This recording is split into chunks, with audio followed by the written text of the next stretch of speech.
Deus da Bíblia, a Bíblia diz que Ele bufa pelas narinas de ira contra o pecado. O Deus da Bíblia diz que Ele é tão santo que os anjos do céu não podem suportar sua santidade.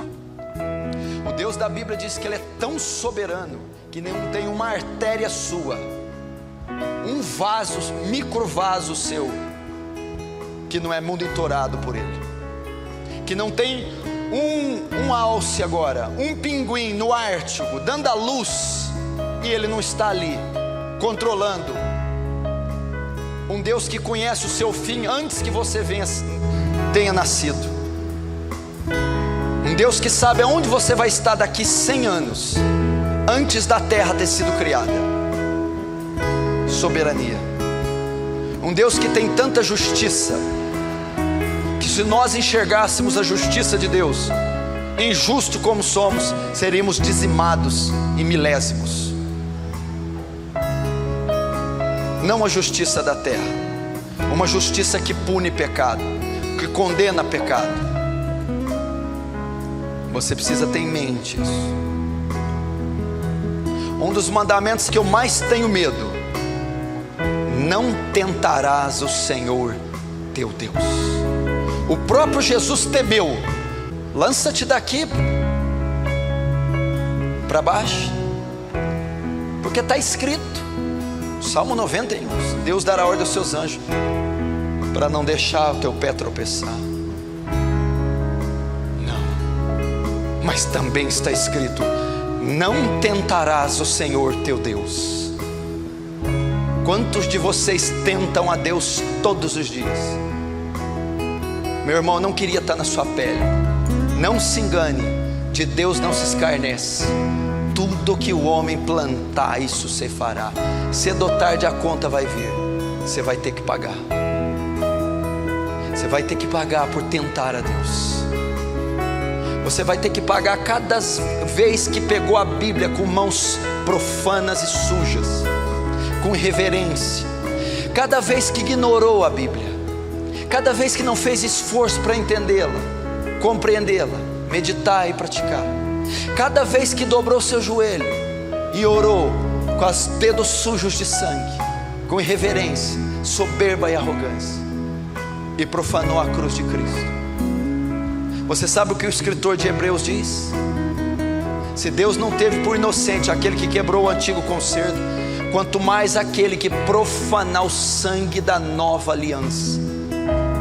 Só é o que aguarda, é uma terrível expectação de juízo e ira eterna.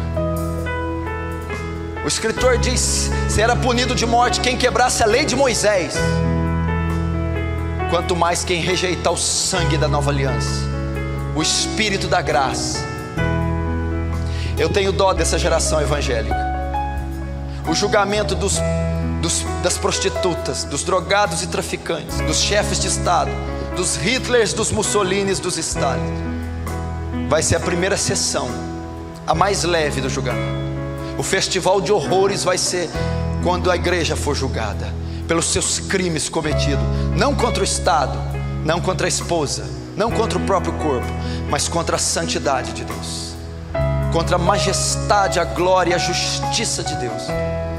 Nós devemos cair todos aqui de joelhos e chorar, não porque a prostituta vai para o inferno, não porque o Barack Obama é um ateu incircunciso, não porque o Brasil é idólatra e sensual, mas porque toda a terra escarnece da glória de Deus, ultraja o sangue do Cordeiro, macula as sagradas escrituras, pecam desenfreadamente contra a santidade de Deus.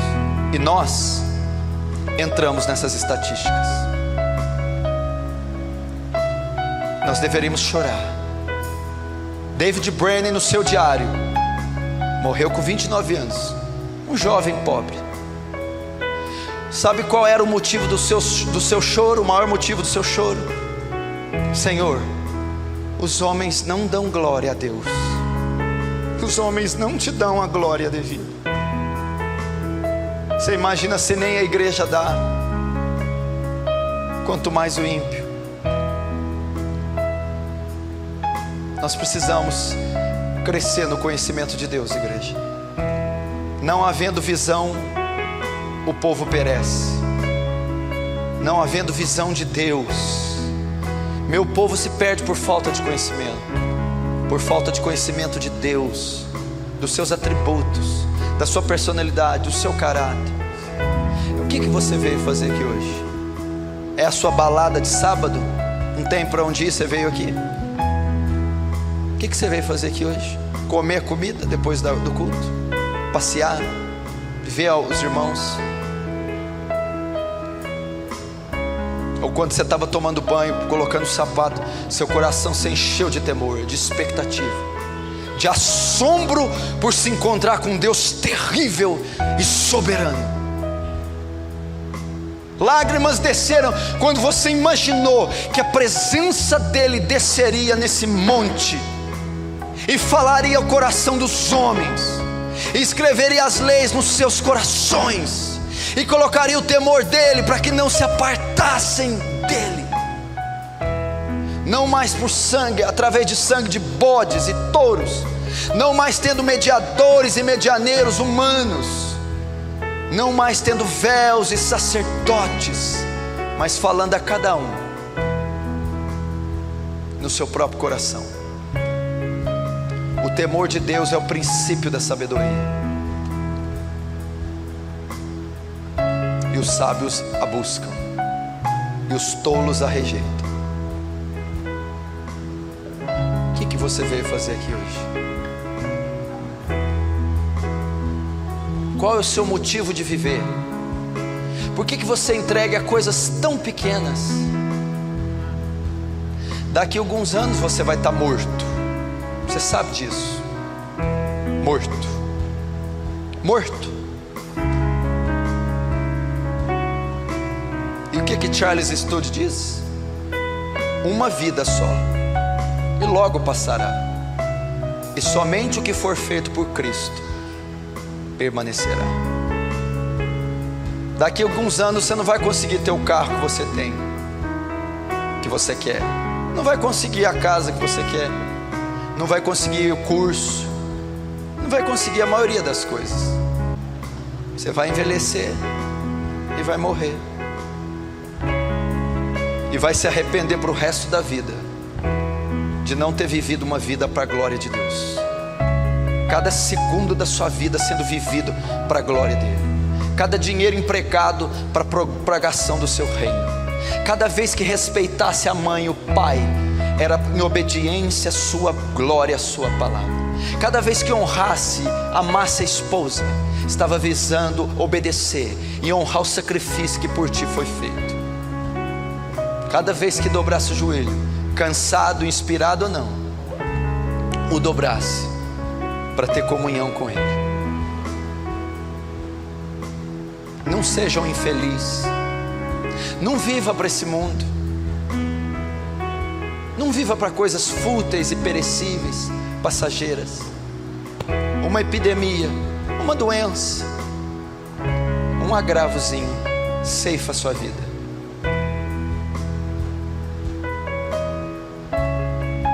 Você está entendendo o que está em jogo? Se você procura nessa igreja outra coisa que não é isso que eu falei, eu te convido a ir embora. Você está no lugar errado. Eu jamais vou fazer uma igreja para agradar você, e eu vou fazer de tudo para fazer uma igreja para agradar a Deus, a glória de Deus.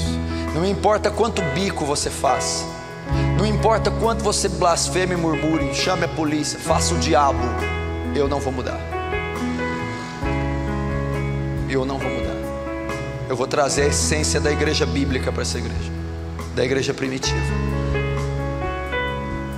que morria cantando, louvando, martirizados pela causa.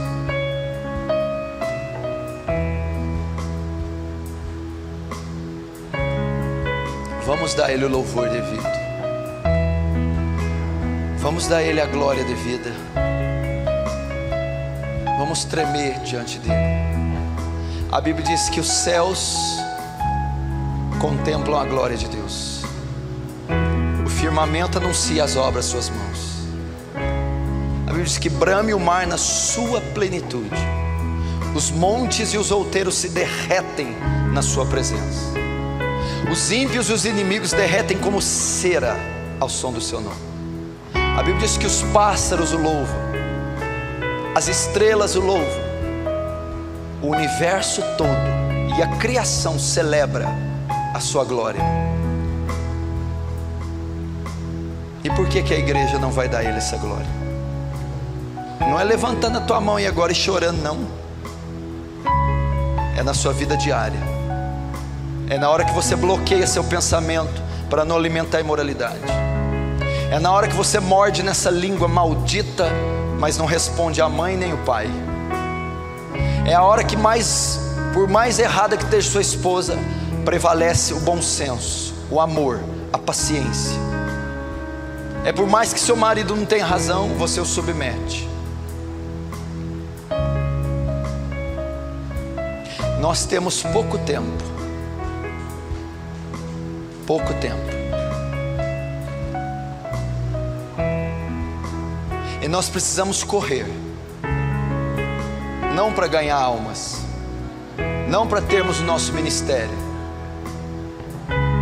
mas nós temos que correr para conhecer a Deus, para conhecer o que Ele fez, para conhecer a Cristo, para conhecer a obra das suas mãos, o seu caráter, sua personalidade, para que Ele tenha o louvor que lhe é devido. Feche os seus olhos.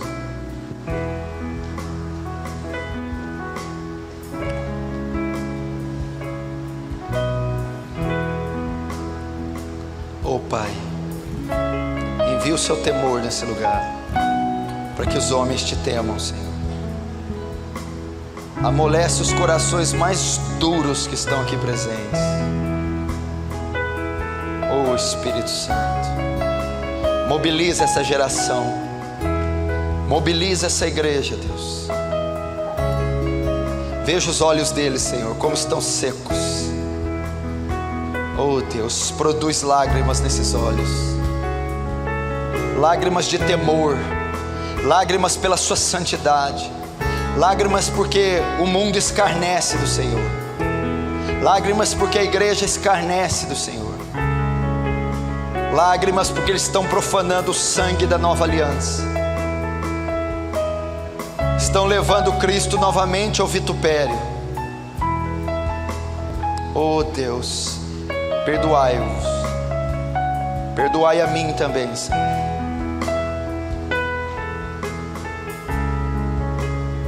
Fale com Deus.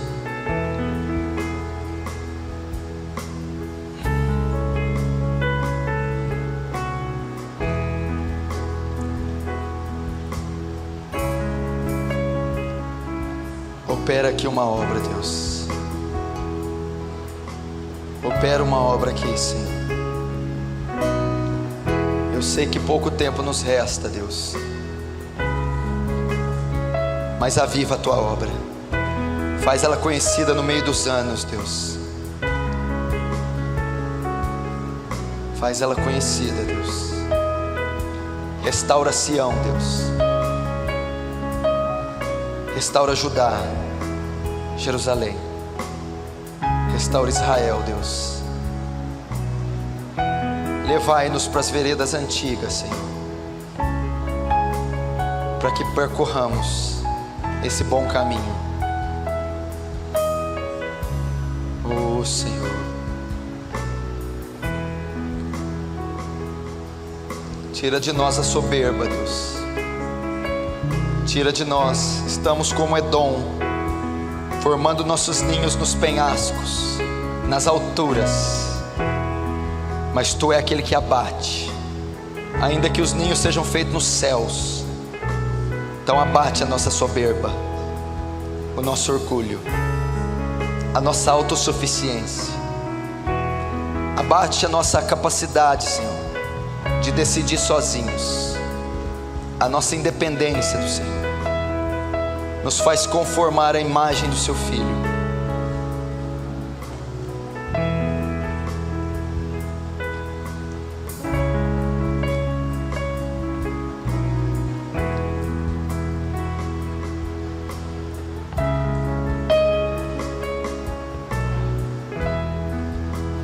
Ore a Deus e diga para Deus: Deus, se revela a mim, me mostra quem Tu és. Eu quero Te conhecer, Deus. Eu quero Te conhecer, Senhor. Oh Deus, ao mais indouto aqui, ao mais duro de coração, se revela, Deus. É a nossa oração, Pai. Salva-nos e seremos salvos. Ajuda-nos e seremos ajudados. Liberta-nos e seremos livres. Santifica-nos e seremos santos, Deus. Oh Espírito de Deus.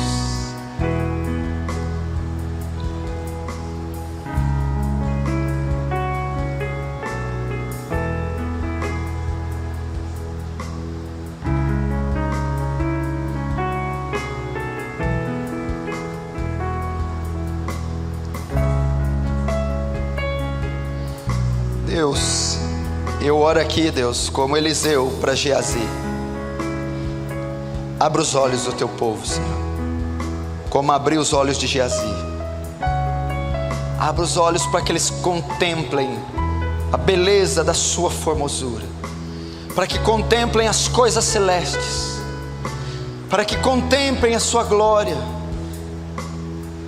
para que tenham uma revelação da Sua majestade, para que conheçam o Senhor, não de ouvir falar, mas que consigam ver-te.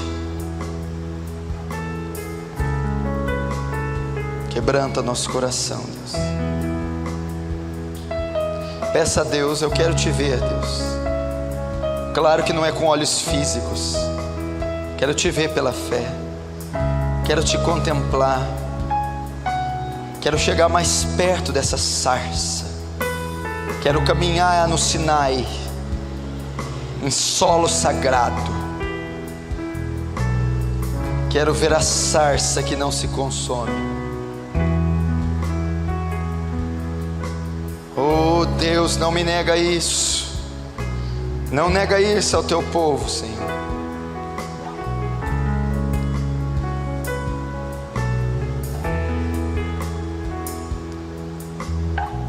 Quero Te ver na borda do rio Idequel. Me leva, Deus. Nos leva, Deus.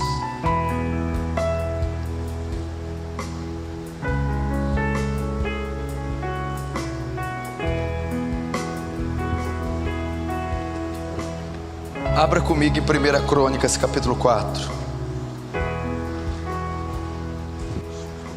verso 9. Foi Jabes mais ilustre que seus irmãos. Sua mãe chamou-lhe Jabes, dizendo: porque com dores dei à luz. Jabes invocou o Deus de Israel, dizendo: ó, tomara que me abençoes e me alargue as fronteiras, que seja comigo a Tua mão, e me preserves do mal, de modo que não me sobrevenha aflição. E Deus concedeu o que tinha pedido. Por que não faltou nada para Jabes?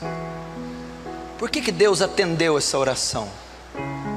Livra dos meus inimigos, alargue minhas fronteiras, amplie meus termos, me abençoe muitíssimo. Por quê? E por que a sua oração não é respondida? Por que você entra depressivo na igreja e sai pior do que entrou? Por que você não consegue alegria, felicidade? Por que você é a pessoa mais mal-humorada da face da terra? Mais ranzinza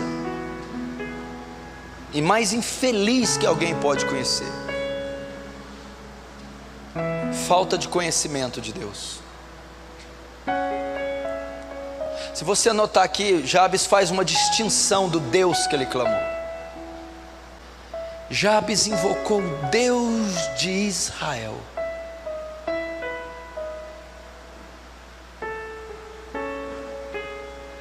O que você está querendo dizer? que nós temos invocado tantos outros deuses,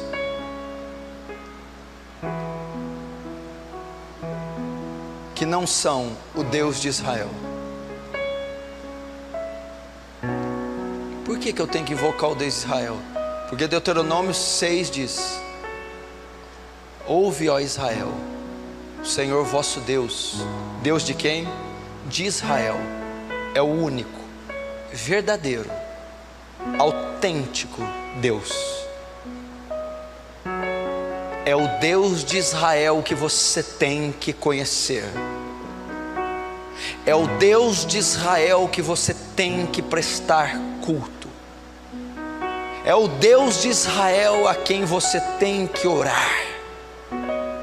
É o Deus de Israel a quem você deve prestar culto. Muitas vezes o seu Deus não passa de Mamon, Dagon, Baal, Moloque, Rinfá, Astarote.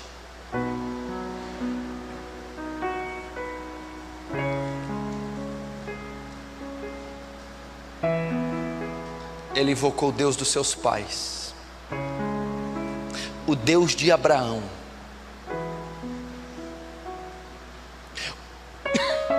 o Deus de Isaac, o Deus de Jacó, o Deus de Moisés.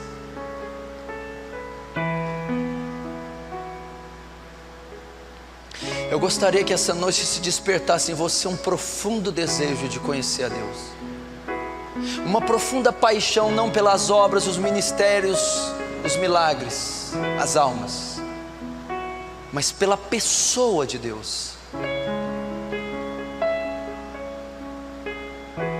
Que você gostasse de Deus, que você amasse a Deus. Mas para isso acontecer, você precisa conhecê-lo. Você precisa invocar o Deus de Israel, o único, verdadeiro Deus. Alarga-me as fronteiras, livra-me do meu inimigo, abençoa-me muitíssimo. E Deus atendeu o seu pedido.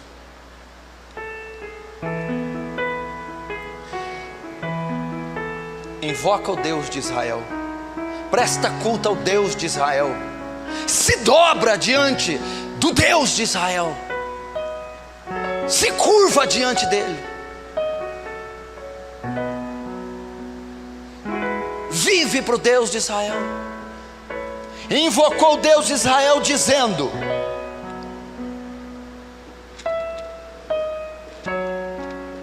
alargue minhas fronteiras, amplie meus termos, abra meus horizontes, me dê uma visão mais elevada da sua glória, abra o meu entendimento da sua glória, amplie meus termos, alargue minhas fronteiras, venha expandir minha visão. Eu quero te conhecer mais. Foi isso que ele estava orando. Amplia meus termos, mostra-me quem tu és, mostra a soberania da sua majestade.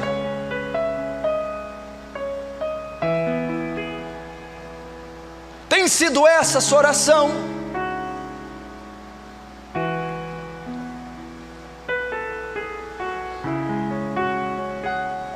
Como isso é feito?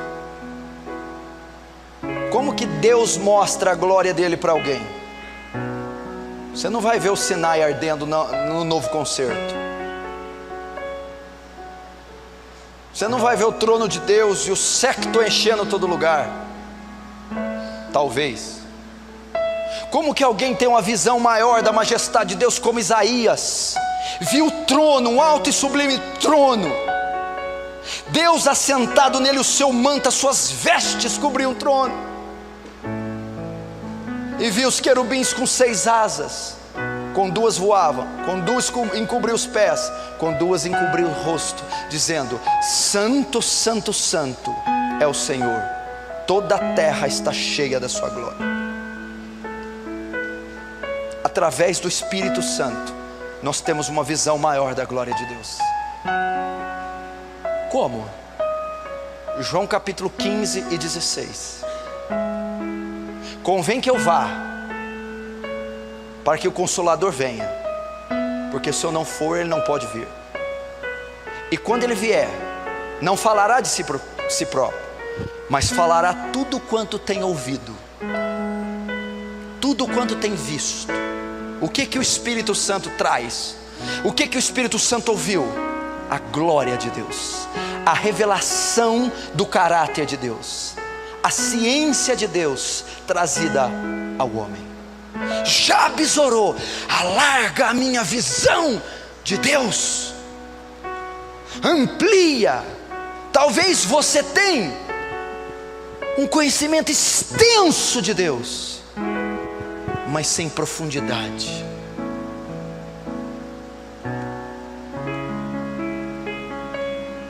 É necessário fazer essa oração. É necessário desintelectualizar o seu cristianismo. Jabes já conhecia a letra, ele precisava conhecer a vida. É só assim que você vai deixar de pecar, quando você conhecer o quão santo Ele é, o quão justo Ele é, o quão amoroso Ele é, o que Ele fez por você. E você precisa orar como Jabes: alarga as minhas fronteiras, amplia meus termos, mostra-me a sua majestade. Espírito de Deus opera essa obra.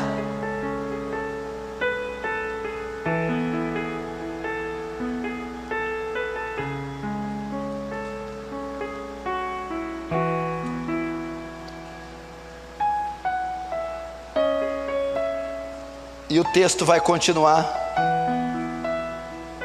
e a Bíblia diz que Deus concedeu o que tinha pedido.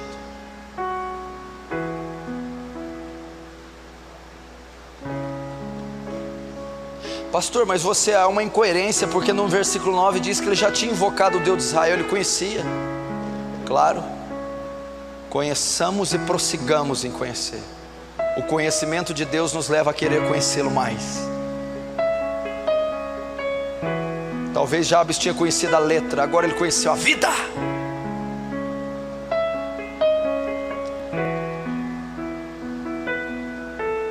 Qual que foi a oração sacerdotal de Jesus?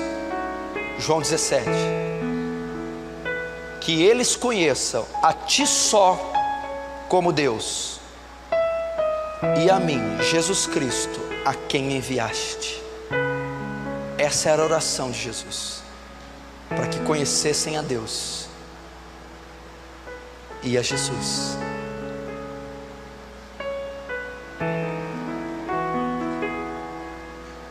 Vamos dar mais uma olhada em Isaías capítulo 6, verso 1. No ano da morte do rei Uzias, eu quem? Isaías. Se você tiver a caneta, no lugar desse eu, escreve teu nome e ore para que um dia aconteça.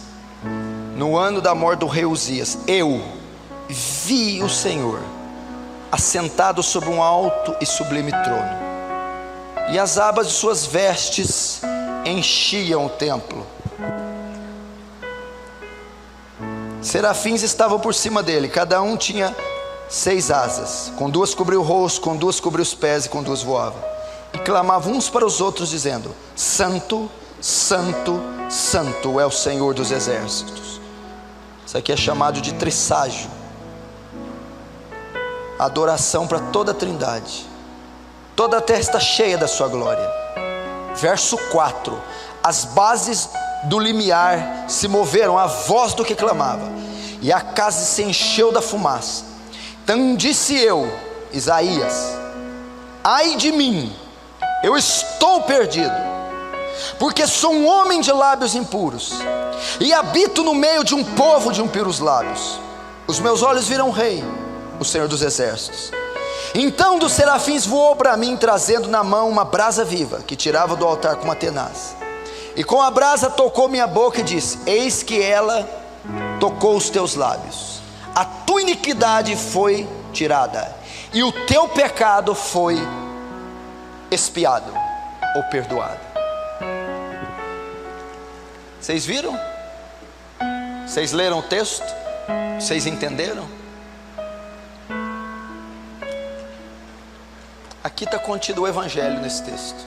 Evangelho puro, Isaías 6. Evangelho da graça. Que um pecador só vem ao arrependimento quando conhece a Deus e os seus atributos. Até então Isaías não tinha noção de quem ele era. Você tem noção de quem você é? A Bíblia diz que você é o pior inimigo de Deus. A Bíblia diz que o seu coração é a coisa mais corrupta do universo, mais corrupta que o césio radioativo, mais corrupta que qualquer elemento radioativo. Mas você nunca vai se dar conta disso se você não conhecer quem Deus é. Isaías achava que era um homem comum, bom. Você nunca vai ver que está perdido se não conhecer quem Deus é. Você nunca vai recorrer à necessidade de perdão se você não reconhecer quem você é. E por que você não reconhece quem é? Por que você não é perdoado? Por que você não é santificado? Por que você ainda é escravo da lascívia, da pornografia, do adultério, da bebida, da soberba, da independência, da rebeldia, do medo, do rancor, do ressentimento, da ansiedade? Porque você não conhece a Deus. Isaías era escravo do pecado até então. Isaías não tinha noção da sua perdição, igual alguns não têm, que estão com os olhos vendados, caindo, não num abismo terreno, mas no lago ardente de fogo, pelos séculos dos séculos, durante toda a eternidade, sofrendo a completa justiça e juízo e ira de Deus no inferno. Não vai haver a mãe, nem o pai, nem uma gota d'água. Não vai haver amor, não vai haver beleza. As plantas vão se secar, a água vai se evaporar, a luz será dissipada, a alegria findará, solidão, desespero, e a mais completa manifestação da justiça de Deus sendo executada no inferno. Por quê? Porque não damos glória a Deus, porque não nos arrependemos dos nossos pecados, porque não o amamos, porque não o honramos. E por que não fazemos isso? Pelo mesmo motivo que Isaías: não conhecemos Ele. E a Bíblia diz que quando morreu o rei Uzias, o Isaías, frio, bom aos seus próprios olhos, justo aos seus próprios olhos, ele viu duas coisas. Ele conheceu dois atributos de Deus, e eu creio que são os mais importantes, ou os mais profundos atributos de Deus. Ele conheceu a justiça e a santidade de Deus. Antes de conhecer a justiça e a santidade, Isaías era indiferente e não dava a ele a glória devida. A Bíblia diz que eu, Isaías, no ano que morreu o rei Uzias, vi um alto e sublime trono. Eu vi um alto e sublime trono. ele não viu um trono de um rei, ele viu um trono de um juiz. Justiça e juízo são a base do trono de Deus. Isaías compreendeu a justiça de Deus. Isaías viu a retidão com que julga Deus. Isaías entendeu quão justo, reto é Deus. Ele conheceu a justiça de Deus. Um dos seus atributos mais profundos, mais peculiares, característicos da natureza de Deus, a sua justiça.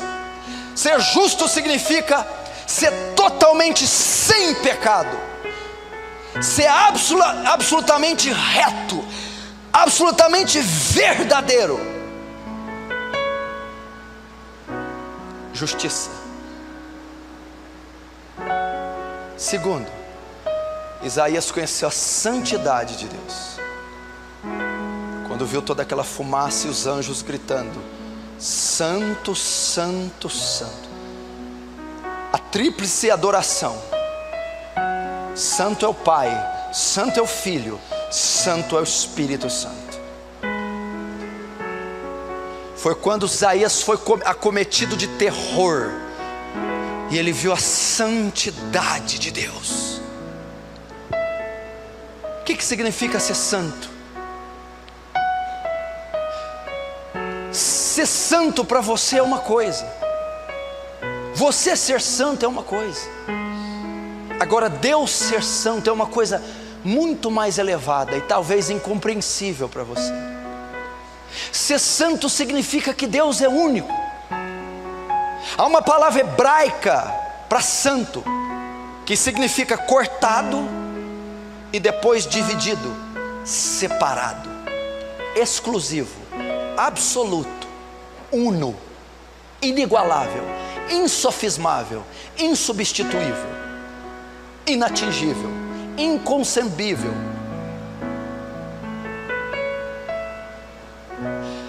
Davi, quando notou isso, no Salmo 139, onde está escrito vários atributos de Deus num só Salmo, 139,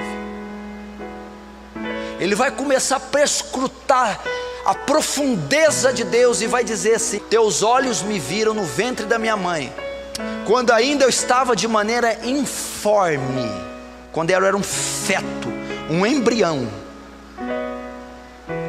Davi vai dizer assim: tal ciência para mim é profundíssima, maravilhosíssima, tão profunda que eu não posso alcançar. Santidade. Ele é santo. Nem os céus são tão puros aos teus olhos, nem o céu suporta a santidade de Deus. Salomão: que casa edificaríamos para o Senhor, se nem os céus dos céus podem te conter, nem os céus dos céus, nem a eternidade pode conter Deus.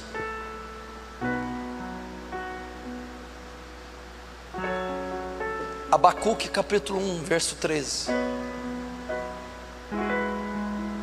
Ninguém é puro aos teus olhos, pois tu és santo.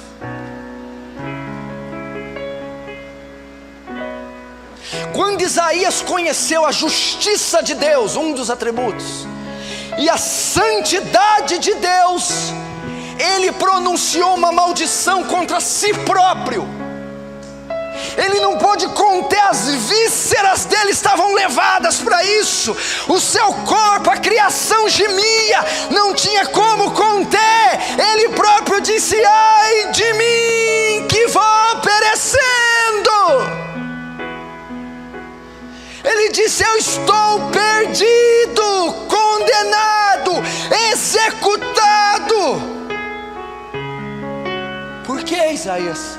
Porque os meus olhos viram o Rei, porque eu contemplei a sua justiça, porque eu conheci sua santidade. Ele disse para si próprio: maldito homem que sou, eu não posso escapar de tamanho juízo. Eu não tenho qualquer chance diante da sua santidade. Pronunciou uma maldição. Deixa eu perguntar para você: onde você vai parar com tanta autopreservação? Onde nós vamos parar com o nosso antropocentrismo? O homem ser o centro. Você já olhou para o espelho hoje e falou: talvez eu seja maldito, porque quando eu sou comparado ao caráter de Deus, você nunca vai dizer isso se você não conhecer. Você nunca vai dizer: eu sou maldito entre os homens. Nunca vai dizer como Jó: maldito o dia que eu nasci. Como Jeremias: maldito o dia que a minha mãe me deu a luz. Nunca. Porque Isaías viu o estado que ele se encontrava. Isaías não podia estar mais indiferente, não podia mais caminhar tranquilo.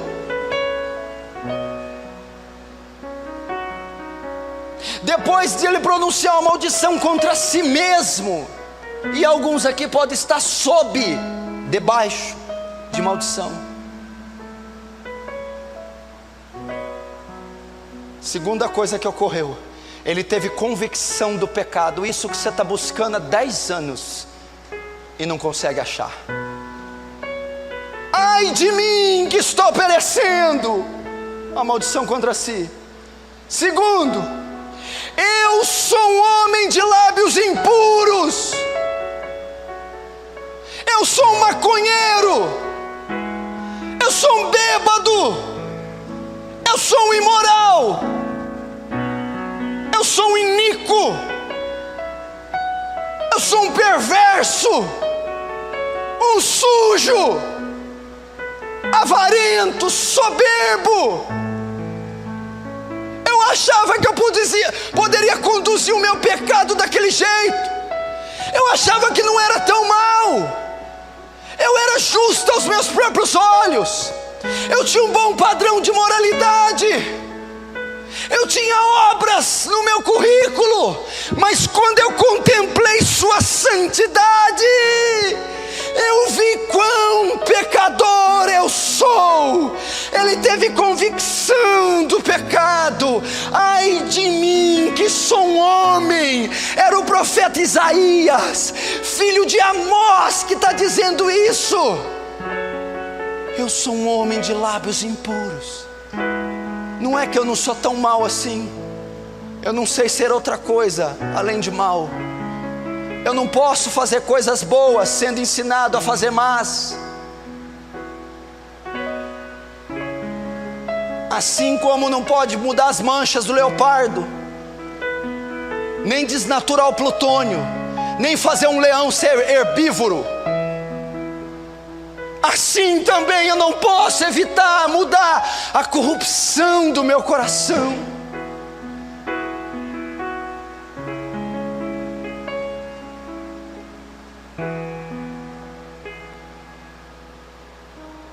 Se conectasse a sua mente, moça, a sua mente, num telão aqui na frente, só o que você pensou e fez hoje,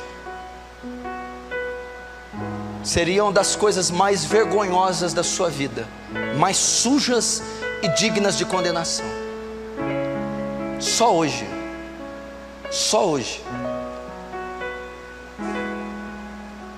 Quanto mais uma vida toda. Você notou que Isaías só viu isso quando conheceu a Deus? Então essa é a causa de você não ter convicção do pecado, não olhar para ele como ele é e continuar brincando como você brinca.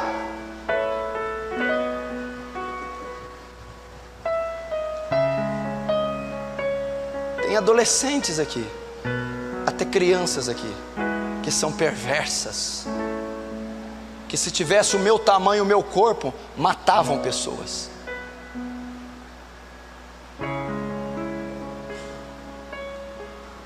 nós nunca vamos aprender isso. Terceira coisa, eu habito no meio de um povo de impuros lábios. Não só eu estou perdido, mas todos ao meu redor estão perdidos. Meu pai, minha mãe, meus irmãos, meus colegas de trabalho, de escola, vizinhos, amigos. Eu habito no meio de um povo de impuros lábios. Ele viu a condição da raça humana, ele viu o estado da raça humana condenada. Mas notem aqui, você que está aterrorizado, você que acha que foi colocado um piano sobre seus lombos, você que acha que essa cruz é de concreto, que essa porta é um buraco de uma agulha, para você que acha que é um fardo, a Bíblia diz que a salvação de Isaías, a expiação de Isaías, a regeneração de Isaías, o perdão de Isaías, a santificação de Isaías, a purificação de Isaías, só se deu quando ele teve convicção do pecado, só se deu quando ele lançou a maldição a si próprio, só se deu quando ele viu o tamanho da monstruosidade que ele tinha no coração. E quando isso se deu? Só se deu quando Isaías conheceu quem Deus era, conheceu o que Deus faz, conheceu a pessoa de Deus, conheceu os atributos de Deus. E quando ele conheceu, um anjo com uma tenaz tira uma brasa do altar, coloca nos lábios de Isaías, e Isaías é purificado da sua iniquidade. Isaías é perdoado do seu pecado, Isaías é santificado, Isaías é transformado, Isaías é feito uma nova criatura. Isaías agora estava de fato salvo. Instantaneamente depois, Deus diz: a quem enviarei? Quem há de ir por mim? O profano Isaías? O sujo Isaías? O doente Isaías? Não. O justificado Isaías, o santificado Isaías, o regenerado Isaías. Eis-me aqui, envia-me a mim.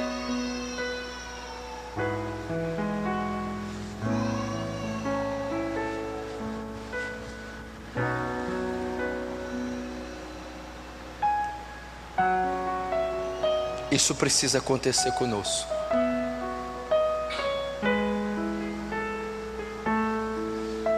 Isso precisa urgentemente.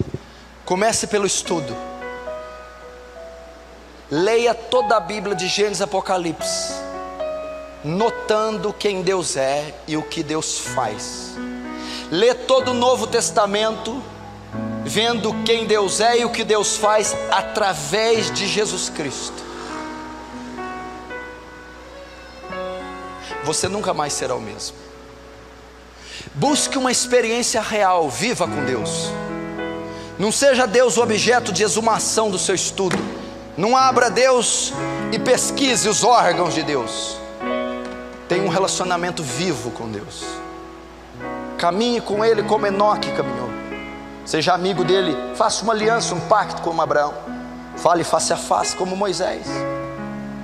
Tenha encontros com Ele como o de Daniel.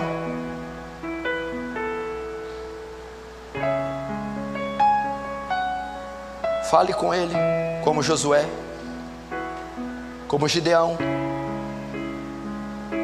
como Jefté, como Débora, como Esther.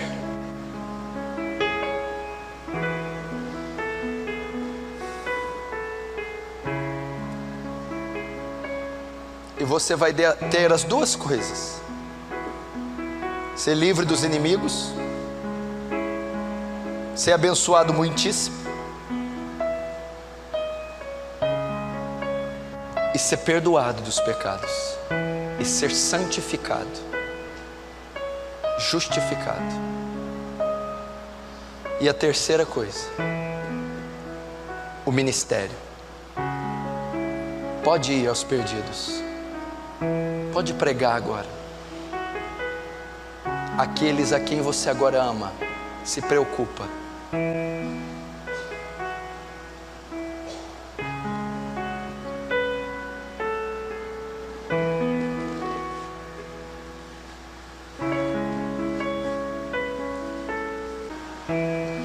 Vamos fechar nossos olhos e vamos orar.